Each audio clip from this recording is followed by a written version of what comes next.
టాలీవుడ్ నుంచి బాలీవుడ్ వరకు కుర్రకారుని ఉర్రూతలూగించిన milk baby Tamannaah Bhatia శరీరాకృతిపై సినీ ప్రపంచంలో ఓ సరికొత్త చర్చ ప్రారంభమైంది. లేటెస్ట్ గా తమన్నా లుక్స్ లో మార్పు వచ్చిందని, ఓ ఈవెంట్ లో తీసిన వీడియోలో చాలా లావుగా కనిపించిందని అభిమానులు ఆవేదన పడిపోయారు.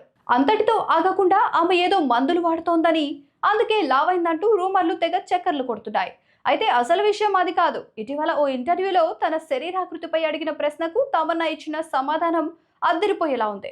15 ఏళ్ల వయసులో సినీ ఇండస్ట్రీలోకి అడుగుపెట్టిన తన శరీరాకృతి ఎప్పుడూ ఒకేలా ఉండాలని కోరుకోవడం కరెక్ట్ కాదని, స్త్రీలకు ఉండే ప్రత్యేక పరిస్థితి ఆమె శరీరాకృతిని ప్రతి 5 ఏళ్లకి మారుస్తుందని తమన్నా సూటిగా చెప్పడం అభినందనీయమంటున్నారు మహిళలు. అంతేకాదు, తాను బరువు తగ్గేందుకు ఏ మందులు వాడటం లేదని తేల్చి చెప్పేశారు.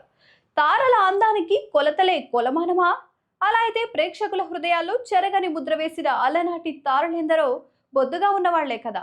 చెబ్బి చీక్స్ తో కళ్లతోనే నటన సౌరభాన్ని పంచి తెలుగు సినీ పరిశ్రమలో తనదైన స్వర్ణ యుగాన్ని సృష్టించుకున్న మహానటి సావిత్రి సన్నజాజి తీగ కాదు కదా.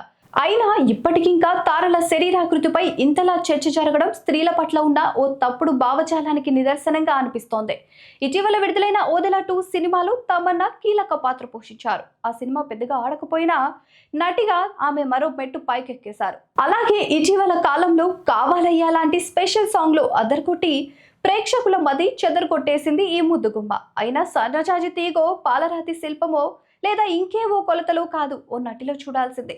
ఆమె ప్రతిభకు పట్టం కట్టి ఆమె నటనలో ఔన్నత్యాన్ని చూడగలిగేలా ప్రేక్షకులు ఎప్పుడు మారతారో వేచి చూడాల్సిందే.